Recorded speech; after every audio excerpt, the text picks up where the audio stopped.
है वो बहुत बढ़ गया है, 12,700 12,789। कांग्रेस और बीजेपी में फासला 14,210 का हो गया है। कांग्रेस नंबर 1 पे 21,315 वोट दोनों राउंड को जोड़ दें तो मिल रहे हैं। बीजेपी को 7,105 और आम आदमी पार्टी को 8,526। चलिए इन रुझानों पे मैं बातचीत करूंगा।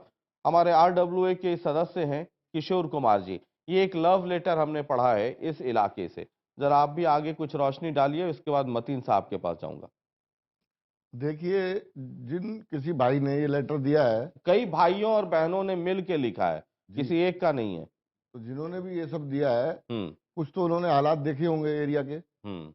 दूसरी बात ये है कि जैसे इस कॉलोनी, जो इस विधानसभा की जो सबसे बड़ी समस्या है ना, वो है जी सड़कों का जुड़ना।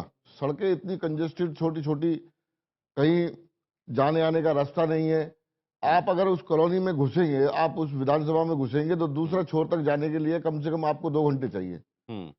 जगह जगह जाम, जगह जगह लोगों ने कब्जे कर रखे हैं दुकानों के आगे, रिक्शा, ये जो कन्वेंस की सारी जो चीजें हैं, वो सही नहीं है, मतलब ठीक नहीं है। इस कारण से एक तो सबसे पहला जो उस क्षेत्र का विकास ना होना है, वो है भीड़ भाड़। और भीड़ भाड़ का रास्ता अगर ठीक हो, सड़कें चौड़ी हों, ठीक तरीके से बनी हो, तो कम से कम आदमी को जाने आने में, काम पर जाने में सहूलियत होती है। दूसरी बातें आई पानी की, स्कूलों की। तो स्कूलों में कई जगह, बहुत सारी जगह टीचर नहीं है, पंखे नहीं है, बैठने को बच्चों को सुविधा नहीं है। हमारे जो नुमाइंदे हैं मतीन साहब, मैं उनसे पूछना चाहता हूं कि आप विधानसभा में हमारा रिप्रेजेंट करते हैं, हमें नेतृत्व करते हैं। अगर आप नेतृत्व करते हैं, तो ये हमारा एरिया का ये दुर्दशा क्यों है? मतीन साहब आप चलिए, ये जो लव लेटर है और उस पर कुछ इजाफा किया है आरडब्ल्यूए ने, उस पे देखिए, आपका लव लेटर जवाब। जो है, इससे ज्यादा कुछ हो नहीं सकता। ये इन जो तीन बोल रहे हैं, इससे ज्यादा ये बोल नहीं सकते। हम्म। जो दिक्कतें हैं, मैं उससे इनकार नहीं कर रहा, दिक्कत है। सीलमपुर में जो रोड्स की बात है, उसमें दिक्कत है, लेकिन वो सारे काम शुरू हो गए। और आप उनको जवाब दे दीजिएगा, चुनाव से पहले वो सारी सड़कें उनकी बन जाएंगी। जी, वो जो पूछते हैं कि चुनाव के पहले ही नारियल हाँ, पहले फोड़ने ही का बन इतना जाए। नहीं नहीं, कार्यक्रम 12 क्यों होता महीने है? नारियल फूटते हैं, ऐसा कैसे हो सकता है? जी। चुनाव के 2 गलियों का उन्होंने जिक्र किया, भगत सिंह मोहल्ले का, तो 2 गलियों में थोड़ा ही काम हो रहा है, हम्म। और गलियों में भी काम हो रहा है। जी। जो गोकलपुर ड्रेन की बात की उन्होंने, गोकलपुर ड्रेन की एक लेन बन गई है और एक लेन बाकी है। हम्म। दूसरे जो ऑडिटोरियम की बात की है, ऑडिटोरियम को भी दोबारा से हम शुरू करवा रहे हैं। बीच में डीडीए ने उसको ड्रॉप कर दिया था। और जो अभी सीताराम जी कह रहे थे कि उसमें जो डीडीए का डिस्ट्रिक्ट सेंटर है, उसमें कुछ नहीं हुआ है। हॉस्पिटल भी उसी में है, फायर स्टेशन भी उसी में है, पार्क भी उसी में है, नॉर्थ इंडिया इंजीनियरिंग कॉलेज भी उसी में है, 5 स्टार होटल भी उसी में है, बैंकेट हॉल उसमें हम बनवा रहे हैं, थाना उसमें बना है। और जो डीडीए की स्कीम है उनके अनुसार बनता है, अपनी मर्जी से थोड़ा ही बनता है कोई। और जो गंदगी की बात है, पांडुशिला के सामने जो कूड़ेदान की बात है, वो एमसीडी का काम है, एमसीडी को काम करना चाहिए। ज्यादातर गंदगी या नालों की सफाई की जो बात है, वो ज्यादातर एमसीडी के पास है। दिल्ली सरकार के पास वो ज्यादा नहीं, उसमें हम ज्यादा नहीं कर पाते। लेकिन दिक्कतें हैं, अगर दिक्कतें खत्म हो जाएं तो फिर सरकार की या किसी नुमाइंदे की जरूरत ही नहीं है। ये तो समस्याएं आती हैं, दूर होती रहती हैं, और फिर आगे दोबारा फिर आती रहती हैं। ये तो कंटिन्यूटी है, चलती रहती है। लेकिन हमने हमेशा कोशिश की है कि इन समस्याओं को दूर करें। अगर ये समस्याएं हैं, सीलमपुर का ही अभी आपने रुझान देखा है, आपने चौहान बांगर जाफराबाद का रुझान देखा है, अभी आगे भी रुझान आएंगे। तो आपके सामने है, अगर हम काम नहीं कर रहे हैं, घर में बैठे हैं और हमने कुछ किया ही नहीं है 20 सालों में, तो फिर आखिर रुझान क्यों आ रहे हैं ये? या तो फिर आपने हेरा फेरी की है, आपने हमारे फेवर में ज्यादा वोट डलवा दिए। आखिर क्यों? लेकिन क्या इसकी एक वजह ये नहीं हो सकती है मतीन साहब की, ये इलाका जो है माइनॉरिटी जिसका पॉपुलेशन ज्यादा है, और आप चाहे माइनॉरिटी पे चले जाएं चाहे जातीय समीकरण पे चले जाएं, अलग अलग इलाकों में कहीं पंजाबी वोट बैंक, हिंदुस्तान में चुनाव हो जाएं बिना जातीय समीकरण, इसको चलिए धर्म ना बोल कर करके आप जातीय समीकरण बोलें, कहीं उसका फायदा तो भी आपको नहीं मिलता क्या? निश्चित जी, जब सीताराम गुप्ता जी ने मेरे सामने चुनाव लड़ा, तो वह उस टाइम 48% हिंदू भाइयों का वोट था और 52% मुस्लिम भाइयों का वोट था। सिर्फ 4 वोटों का डिफरेंस था। 15 उम्मीदवार थे, 15 में 14 मुसलमान थे, और 14 मुसलमान में 13 मुसलमान मेरे अलावा 18,000 वोट ले गए, और फिर मैं 27,000 वोटों से जीत गया। तो इसमें हिंदू मुसलमान की बात ही नहीं, वहाँ के हिंदू भाई मुझे वोट देते हैं और जितने मुसलमान भाई देते हैं उतना ही हिंदू भाई भी मुझे वोट देते हैं।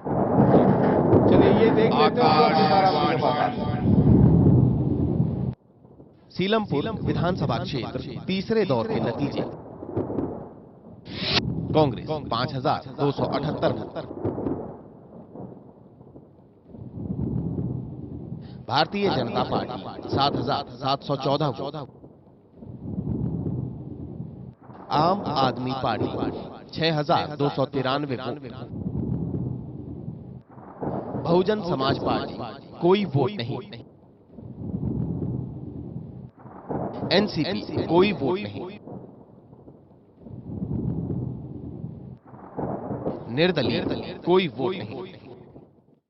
चलिए ये तीसरे राउंड के रुझान है। वार्ड नंबर 251 न्यू उस्मानपुर ये वार्ड है और यहां पर तीनों राउंड अगर जोड़ दें तो कांग्रेस को बढ़त है, लेकिन इस पर्टिकुलर राउंड जो थर्ड राउंड है इसमें बीजेपी को बढ़त, नंबर 2 पर आम आदमी पार्टी और कांग्रेस घसक के गई है नंबर 3 पर। लेकिन तीनों राउंड को जोड़ दें तो 26,593 कांग्रेस को मिल रहे हैं, 14,819 बीजेपी को, 14,819 आम आदमी पार्टी को, यानी ये दोनों पार्टियां बराबर। बीएसपी 2,436 और इंडिपेंडेंट को पहले राउंड के रुझान में 406 मिले थे, दूसरे में कुछ नहीं, तीसरे में कुछ नहीं, यानी कुल मिलाकर के स्थिति इस विधानसभा क्षेत्र में भी ट्रायंगुलर फाइट की तरफ बढ़ती हुई दिख रही है। जी सीताराम जी, ये आपने मतीन साहब को सुना है।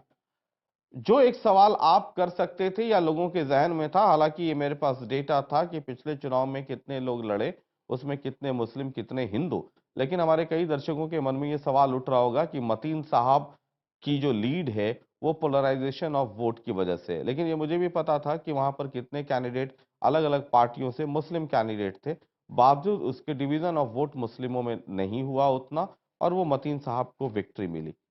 क्या इस इलाके में बीजेपी के लिए कोई स्कोप है? अगर मतीन साहब ने विकास किया होता तो सबसे बड़ा प्रमाण है कि इस बार चारों निगम पार्षद कांग्रेस के क्यों हारते। ये हमारे पास सबसे बड़ा लेटेस्ट उदाहरण है। इसके साथ हम क्षेत्र की अन्य समस्याओं की उसमें एक सिर्फ जानकारी तमाम दर्शकों को भी दे दूं, क्योंकि सीलमपुर के अलावा भी पूरी दिल्ली देख रही है। 2007 में जब एमसीडी के चुनाव हुए तो सिर्फ एक सीट चौहान बांगड़ जो है वो कांग्रेस के पास थी और बाकी की 3 जाफराबाद, न्यू उस्मानपुर और मंजूपुर ये बीजेपी के पास सीट थी। 2012 में जब एमसीडी के चुनाव हुए दोबारा 5 साल के बाद, तो कांग्रेस के पास जो एक सीट थी चौहान बांगड़ वो भी कांग्रेस लूज कर गई और वहां से इंडिपेंडेंट जीत कर करके एमसीडी पहुंच गए और जो बाकी की 3 सीटें थी, एक सीट पर बीएसपी आ गई, ये जाफराबाद, और 2 सीट पर बीजेपी। आप आगे बताइए। जैसा कि हम और समस्याओं की ओर जाते हैं, अर्जुन मोहल्ला और आदर्श नगर के अंदर पानी की 5 साल से बहुत ज्यादा किल्लत है, इसकी ओर अभी तक कोई ध्यान नहीं गया। शास्त्री पार्क चौराहा है जो कि उसका एक बहुत बड़ा चौराहा है, वो अगर सिग्नल फ्री होता तो क्षेत्र के लिए विकास साबित होता।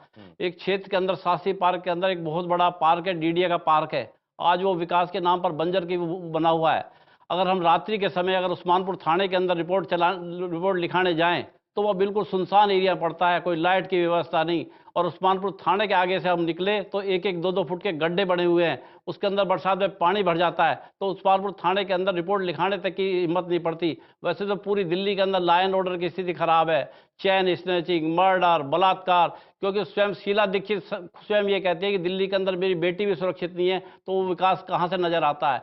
इसके अलावा हम देखें गौतमपुरी पांडुशिला के सामने जो जगह खाली पड़ी है, तो विधायक जी ने सामुदायिक भवन का वादा किया था। राधा कृष्ण मंदिर के बराबर में जगह पड़ी है, वहां पर सामुदायिक भवन का वादा किया था। 8 ब्लॉक में जगह खाली पड़ी हुई है, तो इसलिए वहां पर उसका भी कोई विकास वहां पर आज तक नहीं हो पाया है।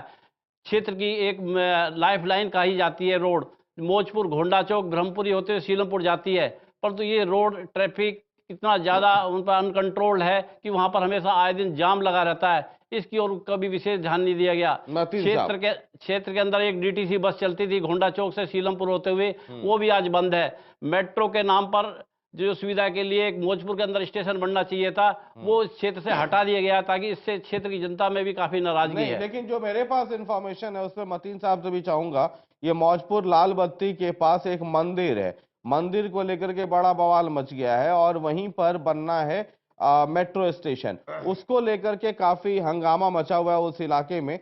जरा मतीन साहब उस पे भी कुछ बता दीजिए। मेरे पास कई लोगों का फोन आया कि आप अपने कार्यक्रम में ये जरूर पूछिएगा, स्टेटस क्या है। देखिए, पहले मौजपुर चौक पे स्टेशन था, लेकिन वहाँ डबल लाइन होने से एक लाइन यमुना विहार से और मुकंदपुर के लिए नहीं डाली जा रही है चौथे फेज में। उसकी वजह से वो जगह कम पड़ गई और हम नहीं चाहते कि दुकानें वहाँ पर टूटें, इसलिए स्टेशन वो पीछे की तरफ चला गया, शमशान घाट की तरफ।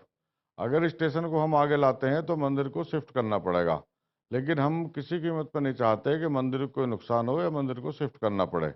स्टेशन थोड़ा बहुत आगे पीछे हो सकता है, लेकिन मंदिर आस्था का सवाल है, लोगों का उसमें विश्वास है, तो लोगों का आना जाना है। ये कई लोगों का मेरे पास फोन आया, इसका मतलब वो मंदिर सुरक्षित है और 100% स्टेशन की जगह आगे पीछे कर दी जाएगी। 100% मंदिर सुरक्षित है। मंदिर को तो हमने पहले भी बचाया है। रामगीर बाबा का मंदिर था, 25 बीघे जमीन है, उसमें 3 दिन हमने हंगर स्ट्राइक की है और मेट्रो से उस मंदिर को बचाया है। तो ये तो हमारे दिल पे है, हमारे रोड पे है, हम इसको मंदिर को नुकसान नहीं होने देंगे। जी, आम आदमी पार्टी जरा आप भी बता दीजिए, उसके बाद इकट्ठा मतीन साहब से जरा जवाब ले लें। गोकुलपुरी डैम की जो बात कही चौधरी साहब ने कि एक लेन बन गई है, एक लेन बनने में 4 साल लगे हैं, अभी और कितना समय लगेगा, मैं ये पूछना चाहूंगा। जी मतीन साहब। अब तो एक ही दीवार होनी है, 6 महीने में बन जाएगी ज्यादा से ज्यादा। मतलब इलेक्शन के बाद उस पार नहीं, पानी की निकासी का इंतजाम तो एक लेन से ही हो गया ना, वो तो डबल नाला बना रहे हैं हम, डबल। और इसलिए बना रहे हैं कि जिससे वो एक हम लेन बंद कर दें और उसको साफ कर सके, दूसरे में पानी जाता रहे। लेन वहाँ चल रही है। जी, गोकलपुरी ड्रेन को जैसे कि गीता कॉलोनी में नाला पाटा गया था, ऐसे अगर गोकलपुरी ड्रेन को भी पूरा पाट दिया जाता तो ये रोड 45 फुट का एक सिंगल रोड बन जाता, ताकि क्षेत्र के लोगों के लिए एक और अन्य रोड मिल सकता था। इस ओर भी कभी भी विधायक जी का विचार नहीं गया। मतीन साहब, उसके दोनों तरफ हम 15-15 फुट के रोड बनवा रहे हैं, कहीं वो 20 फुट और 25 फुट के भी हैं, तो आने जाने के लिए अलग अलग रास्ते होंगे और उसे कवर करवाने के लायक हमने जो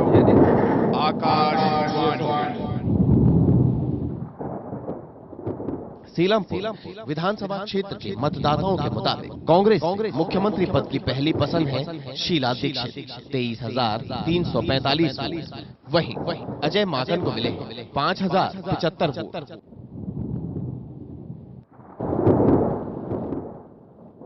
सीलमपुर विधानसभा क्षेत्र के मतदाताओं के मुताबिक भारतीय जनता पार्टी से मुख्यमंत्री पद की पहली पसंद है विजय गोयल, 14,819। वहीं सुषमा स्वराज को मिले हैं 3,248। सीलमपुर विधानसभा क्षेत्र के मतदाताओं के मुताबिक आम आदमी पार्टी से मुख्यमंत्री पद की पहली पसंद है अरविंद केजरीवाल, 20,300 वोट। सीलमपुर विधानसभा क्षेत्र के मतदाताओं के मुताबिक निर्दलीय से मुख्यमंत्री पद की पहली पसंद है किरण बेदी, 406 वोट। यानी कुल मिलाकर देखें तो सीलमपुर विधानसभा क्षेत्र के मतदाता चाहते हैं कि इस बार दिल्ली की मुख्यमंत्री बने शीला दीक्षित, 23,345। तो ये एक रुझान ये भी है, हमने इस इलाके में, इस विधानसभा क्षेत्र में लोगों से पूछा था कि आपकी नजर में सबसे बेहतर मुख्यमंत्री कौन हो सकता है, और कई सारे ऑप्शंस भी उनके सामने हमने रखे थे। उन तमाम ऑप्शंस में ये जो सीलमपुर विधानसभा क्षेत्र है, यहाँ के लोगों के मुताबिक शीला दीक्षित नंबर 1 पोजीशन पे आ रही हैं बतौर मुख्यमंत्री बेस्ट सीएम वोटर्स चॉइस, हमने इस सर्वे का नाम दिया है। और आपको साथ साथ ये भी बता दूं कि जो लोग एमएलए कैंडिडेट के लिए पार्टीज को वोट कर रहे हैं, सेम जो सैंपल है, जो सेम जो लोग हैं, वोटर्स हैं, उन्हीं लोगों से हमने ये मुख्यमंत्री वाले बैलेट पेपर पे भी मोहर लगवाया है, यानी कि जो दोनों के लिए जो वोटर्स हैं वो सेम हैं। और दूसरे नंबर पर अरविंद केजरीवाल आ रहे हैं, विजय गोयल बहुत नीचे जा रहे हैं 14,819 के साथ, और अन्य में जो दूसरे कैटेगरी से भी हमने 4 अलग अलग फील्ड से लिया था, किरण बेदी को, डॉक्टर नरेश त्रेहान को, स्वामी अग्निवेश को और जनरल वीके सिंह, सिर्फ किरण बेदी को 406 वोट मिल रहे। ये भी इस इलाके का एक रुझान है। हमने आपको बताया है कि कई सारे पहलुओं से हम जरा अलग अलग इलाकों को और